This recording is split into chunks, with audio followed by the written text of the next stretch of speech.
Hello everyone, इस video हम लोग इस थ्योरम को प्रूव करेंगे। इसको हम कहते हैं interchange of limit and continuity. इसके अंदर आती है ये थ्योरम। तो यहाँ पे ये कहता है कि अगर एफ एन हमारा एक क्या है, सीक्वेंस है ऑफ कॉन्टिन्यूस फंक्शंस का सीक्वेंस है, यानी कि यहाँ पे इसके अंदर जितने भी सीक्वेंस आएंगे F1 F2 F3 F4 वो सब कॉन्टिन्यूस फंक्शंस होंगे इस सेट पे। देन ये कहता है कि अगर हम ये मान लें कि हमारा जो फंक्शन है, ये जो सीक्वेंस ऑफ फंक्शन है, ये हमारा यूनिफॉर्म कॉन्टिन्यूस है टू एफ, देन हम ये कह सकते हैं कि एफ हमारा क्या होगा, कॉन्टिन्यूस होगा ऑन ए, यानी ए पर हमारा एफ जो होगा वो हमारा कॉन्टिन्यूस होगा। ये कहता है ये चीज़। सो बेसिकली हमें इसको प्रूफ करना है। तो यहाँ पर हमें प्रूफ क्या करना है, हमें यहाँ पे प्रूफ करना है कि हमारा जो f है वो हमारा क्या होगा, कॉन्टिन्यूस होगा। जो हमें प्रूफ करना है। अब इसके लिए आपको पता होना चाहिए कि कॉन्टिन्यूटी डेफिनेशन क्या होती है। कॉन्टिन्यूटी डेफिनेशन होती है, हम अगर डेफिनेशन यहाँ पे लिखें तो यहाँ पे लिखेंगे कि for any given epsilon greater than 0 there exist some natural number के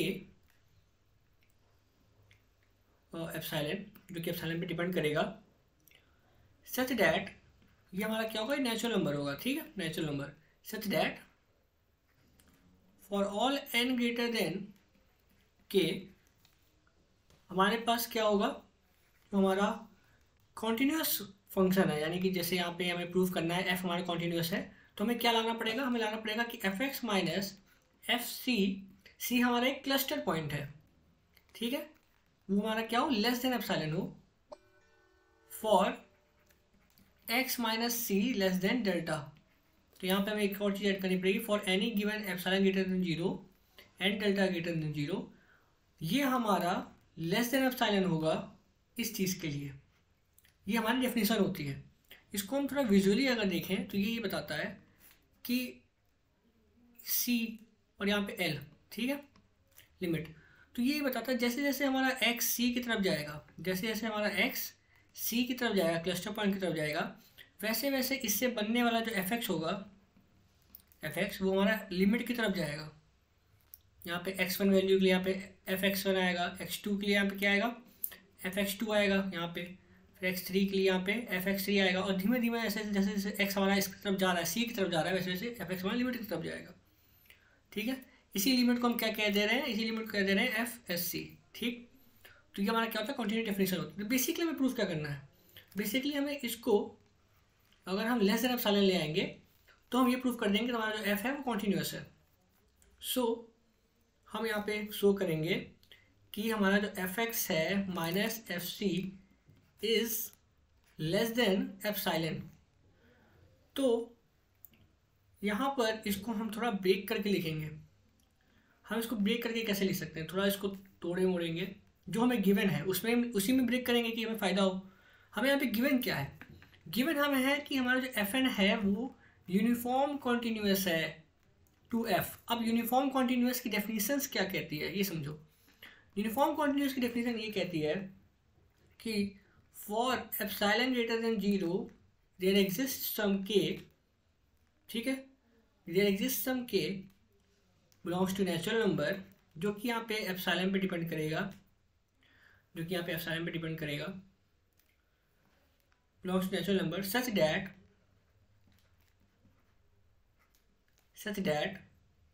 if n greater than k, अगर n k से बड़ा होगा, देन हम ये कह सकते हैं कि हमारा जो एफ एन एक्स होगा minus F x is less than epsilon. ये हमारी होती है डेफिनेशन, ठीक। तो इसका हम यूज़ करेंगे ये लाने में। तो सबसे पहले यहाँ पे क्या करेंगे, हम यहाँ पे लिख देंगे एफ एक्स और यहाँ पे लिख देंगे हम एफ सी, ठीक। और यहाँ पर हम क्या करेंगे, हम यहाँ पे ऐड करेंगे, यहाँ पे सब्ट्रैक्ट करेंगे एफ एन एक्स को, एंड देन ऐड करेंगे एफ इसको ऐड करेंगे, ठीक है। यहाँ पे हमने सब्ट्रैक्ट किया और ऐड कर दिया एफ एन एक्स को, ओके।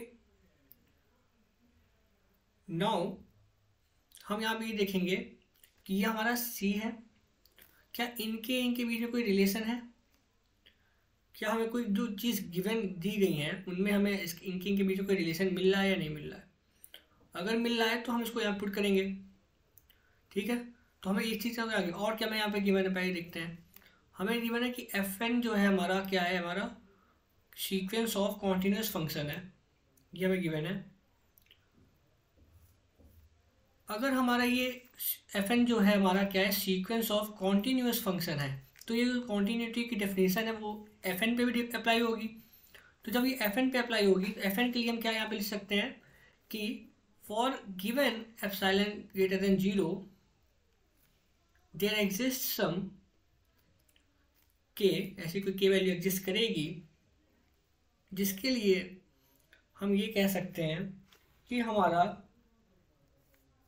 जो एफ एन के लिए आप लिख देते हैं, पहले एक बार लिख देते हैं यहाँ पे, for epsilon greater than 0 there exist some K value of natural number such that, यहाँ पे हम केवल लिख देते हैं, यहाँ पे k2 लिख देते हैं, सच that if n is greater than k, यदि n k से बड़ा है, तो हम ये लिख सकते हैं कि f N x minus F N c is less than epsilon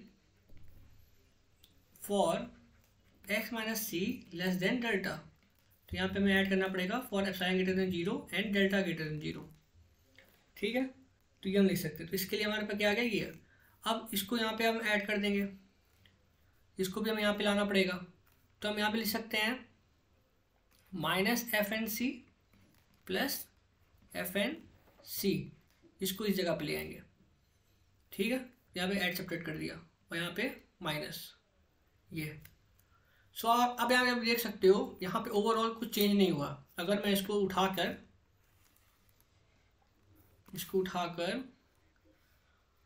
एक मिनट,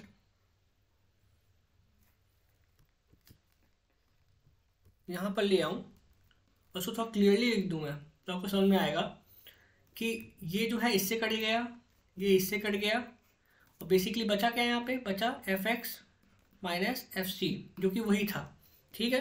तो इसका मतलब है मैंने जो ऐड सब्ट्रैक्ट किया उसकी वजह से कोई चेंज नहीं हो रहा। जब आप 2 है उसमें 2 माइनस 1 माइनस कर दो 1 प्लस कर दो, तो बेसिकली वो 2 ही रहता है, बस दिखने में अलग लगता है, ठीक है। तो ऐड सब्ट्रैक्ट करने का जो कॉन्सेप्ट है वो यही होता है। तो हम देखो ट्रायंगल इनइक्वालिटी का यूज़ करेंगे यहाँ पे, ट्रायंगल इनइक्वालिटी का, जो कि यहाँ पे ये कहती है कि अगर हम देखें तो ओवरऑल जो मोड होता है वो लेस देन होता है इंडिविजुअल मोड्स के। तो अगर इसका मतलब है अगर हम इंडिविजुअल इसको अलग अलग कर लें, यानी इनको अलग कर लें, f x minus F N x को, इसको क्यों मैंने साथ में लिया, क्योंकि ये मुझे हमने यहाँ पे फाइंड किया हम लोगों ने। देखो यहाँ पे ये देखो हमने यहाँ पे फाइंड किया है ये लेस देन एप्सिलॉन, है ना, डेफिनेशन के हिसाब से, क्योंकि हमारा एफ एन एक्स जो था यूनिफॉर्म कॉन्टिन्यूट था। ये हमने कहा क्यों लाए, हम ये कैसे ला पाए, हम इसलिए ला पाए क्योंकि हमें गिवन था कि हमारा जो एफ एन है, एफ एन वो हमारा क्या है, यूनिफॉर्म कन्वर्जेंट है टू एफ, इसीलिए हम ये चीज़ ला पाए ना, ठीक है। तो इसको हमने इसमें लिख दिया, प्लस हम लिखेंगे f N x minus F N c. ये जो चीज़ है ये एक्चुअली में ऐसे लिखी हुई है एफ सी, ठीक है, कंफ्यूज ना होना, ये ऐसे है, देखो F x minus F N X, फिर F N x minus F N C plus ये, फिर माइनस ये है, ठीक है। अब मैंने क्या किया, इसको अलग लिख लिया, किसको, इस वाले पार्ट को, एफ एन वाले पार्ट को, x minus F N c. अब इसी को मैंने ऐसे क्यों यहाँ पेनिंग की, क्योंकि हमें एक गिवन है, हमने अभी बताया था, हमें एक गिवन था कि हमारा जो एफ एन, एक मिनट कहाँ लिखा मैंने,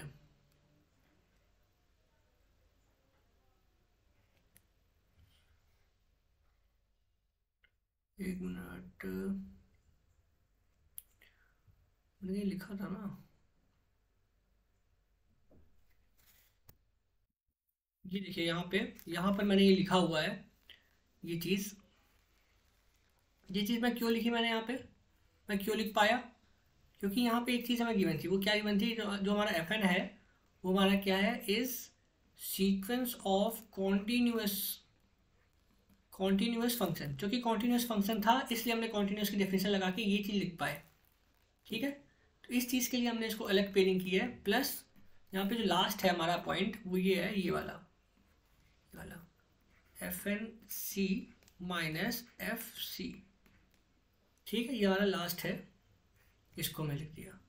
ओके, अब समझना यहाँ पर आप तीनों डेफिनेशन जो मैंने ऊपर लिखी हुई है, पहले जो यूनिफॉर्म कन्वर्जेंस की डेफिनेशन है वो हम ये कहते हैं किसी भी एप्सिलॉन के लिए, for any epsilon greater than 0 हम ये लिखते हैं।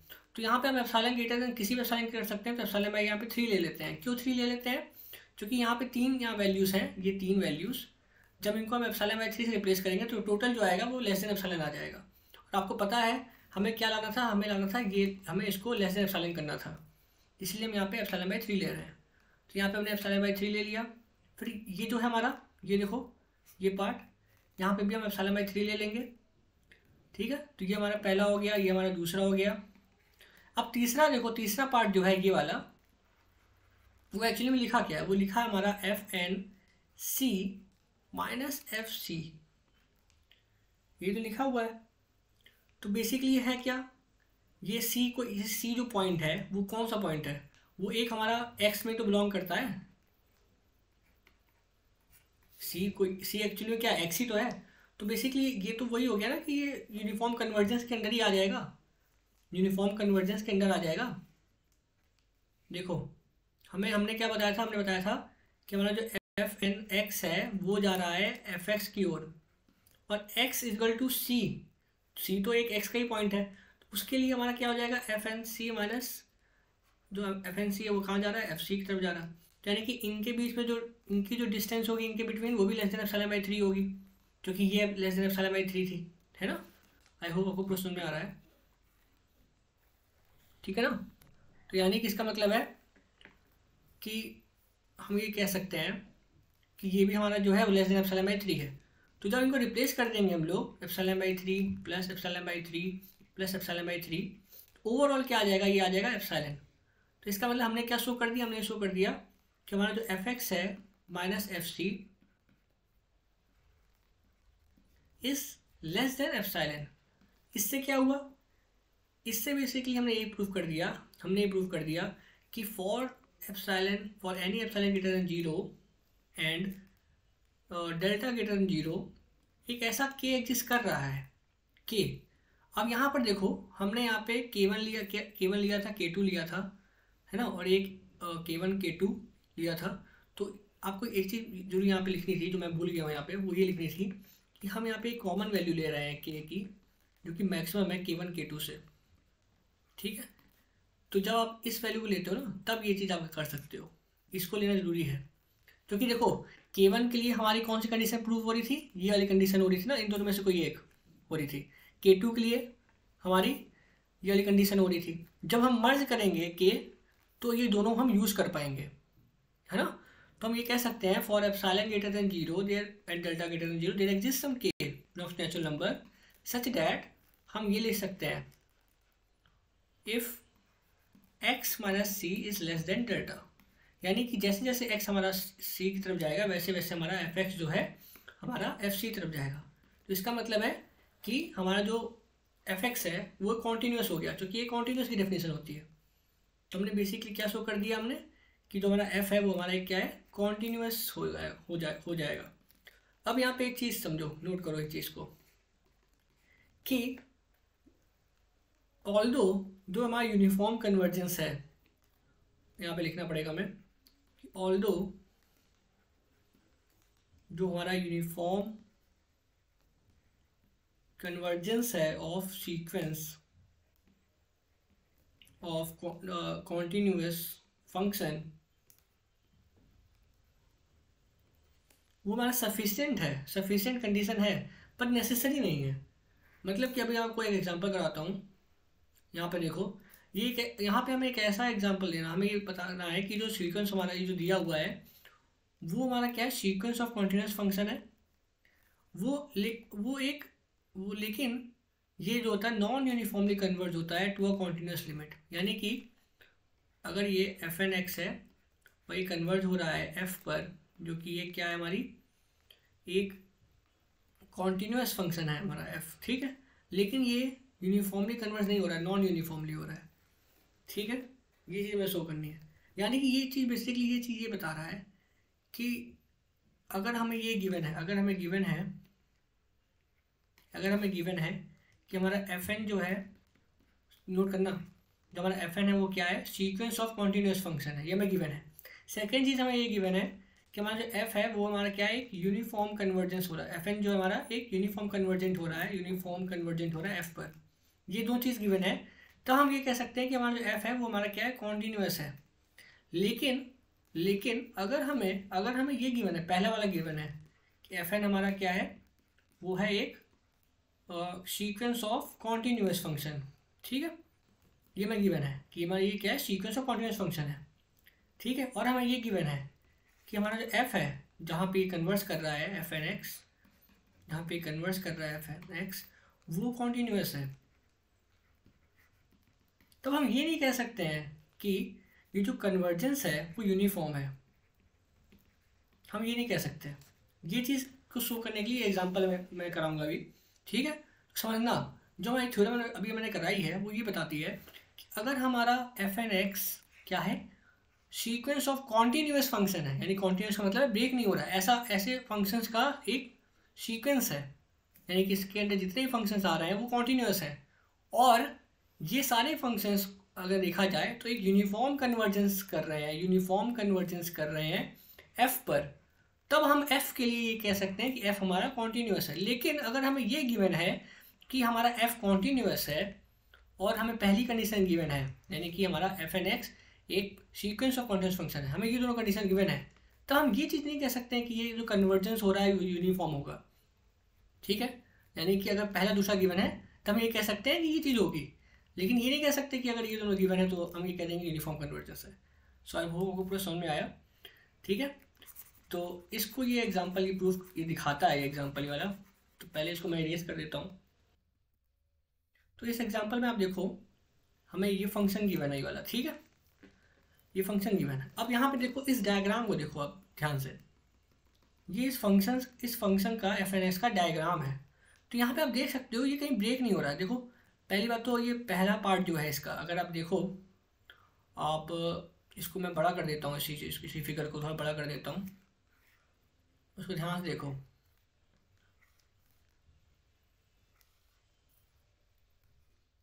तो ये जो ओवरऑल जो इंटरवल है यहाँ पे वो हमारा 0 to 1 है।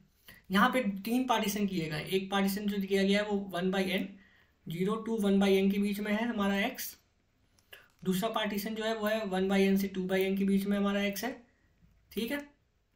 तीसरा पार्टीशन जो है हमारा वो हमारा 2/n से 1 के बीच में है हमारा, ठीक है। ये हमारा 3 पार्टीशन है। सो पहले पार्टीशन देखो, 0 to 1/n अगर देखें तो हमारा जो डायग्राम है वो हमारा कॉन्टिन्यूस है, 1/n से 2/n के बीच में देखें कॉन्टिन्यूस, कहीं ब्रेक नहीं हो रहा है, और 2/n से 1 के बीच में देखें तो यहाँ पे 0 फंक्शन है, यानी कि एफ एक्स की वैल्यू 0 है, तब भी वो कॉन्टिन्यूस ही है, कहीं ब्रेक नहीं हुआ। ब्रेक अगर होता तो यहाँ पर होता, लेकिन यहाँ पे ब्रेक नहीं हो रहा कहीं पे, ठीक है। तो यहाँ यानी कि कॉन्टिन्यूस तो है, इतना हमें समझ में आ रहा है। अब हमें ये देखना है कि ये जो फंक्शन है इसकी जो लिमिट है क्या वो कॉन्टिन्यूस है। सबसे पहले मैं यहाँ पे फाइंड करना पड़ेगा, क्योंकि मैं यहाँ पे देखना है कि देखो, हमने पहली चीज़ देख ली कि सीक्वेंस ऑफ कॉन्टिन्यूस फंक्शन, यानी कि ये फंक्शन जो है एक कॉन्टिन्यूस फंक्शन है, हमने ये देख लिया। अब हमें ये देखना है कि इसकी जो लिमिट है वो क्या है, वो क्या कॉन्टिन्यूस है या नहीं है। अब ज़रा ध्यान समझना, ये थोड़ा डिफिकल्ट हो सकता है, इसीलिए बोल रहा ध्यान समझना। लिमिट की जो होती है डेफिनेशन क्या होती है।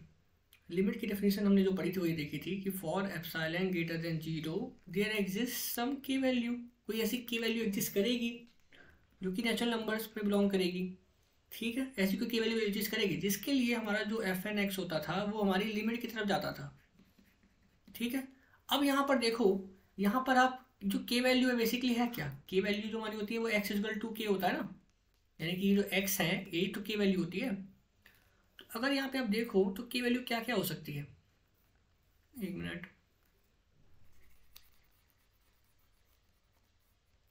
ठीक है, की वैल्यू यहाँ पे हो सकती थी, की वैल्यू यहाँ पे हो सकती थी, की वैल्यू यहाँ पे हो सकती थी। तो हम बड़ी से बड़ी की वैल्यू लेते हैं और देखते हैं हमारा सीक्वेंस कहाँ जा रहा है। तो हम ये देख सकते हैं कि अगर हम इस ओवरऑल इंटरवल में देखें, 0 to 1 में देखें, तो हम के की वैल्यू इतनी बड़ी हम ले सकते हैं, हम के की वैल्यू लार्ज इनफ, इतनी लार्ज ले सकते हैं हम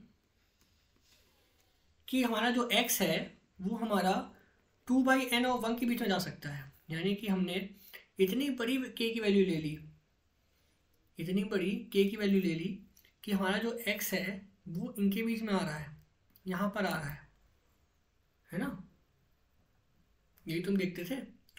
तो ये हमारा किसके केस में होता था, सीक्वेंस के केस में होता था। लेकिन यहाँ पर हम देख रहे हैं कि जो k वैल्यू है वो ये है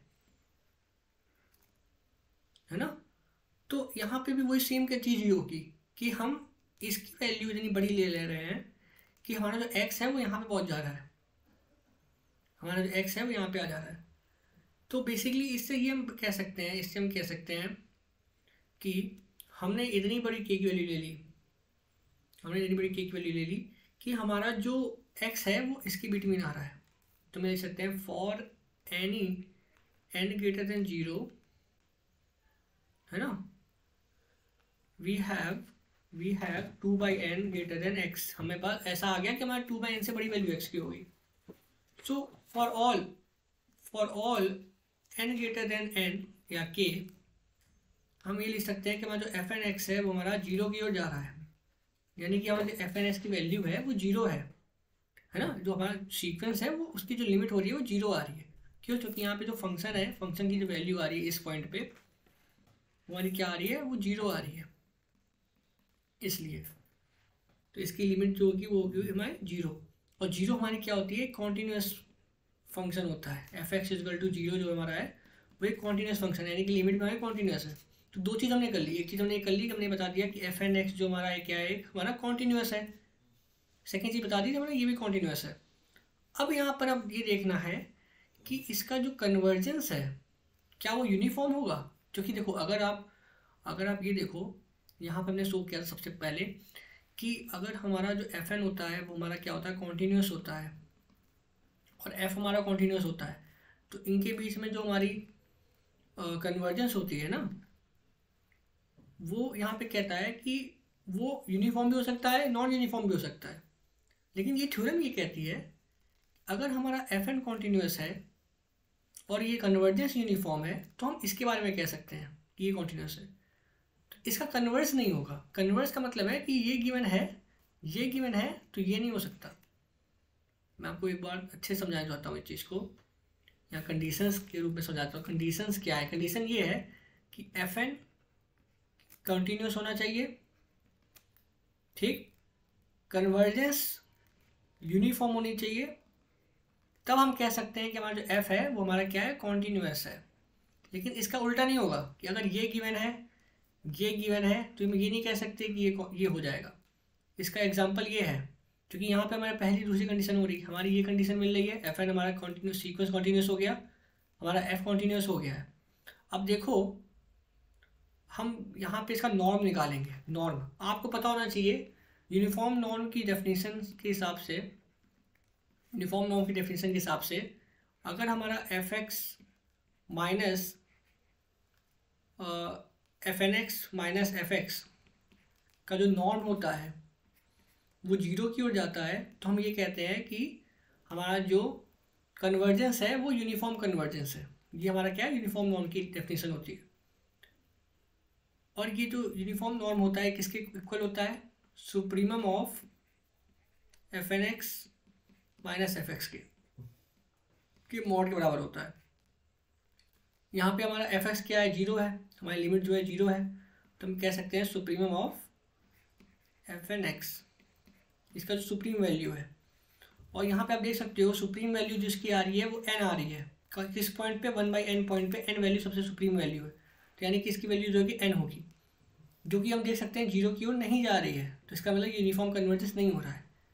तो यहाँ से इस एग्जांपल से हम ये समझ सकते हैं कि हमने ये शो कर दिया कि इसका कन्वर्स नहीं हो सकता। मतलब कि पहला पार्ट होगा, ये अगर कॉन्टीन्यूस है, यहाँ पे कन्वर्जेंस अगर यूनिफॉर्म है तो हम ये कह सकते हैं लेकिन ये गिवन है और ये गिवन है तो हम ये नहीं कह सकते। सो आई होप आपको पूरा समझ में आया होगा and thank you for watching this video.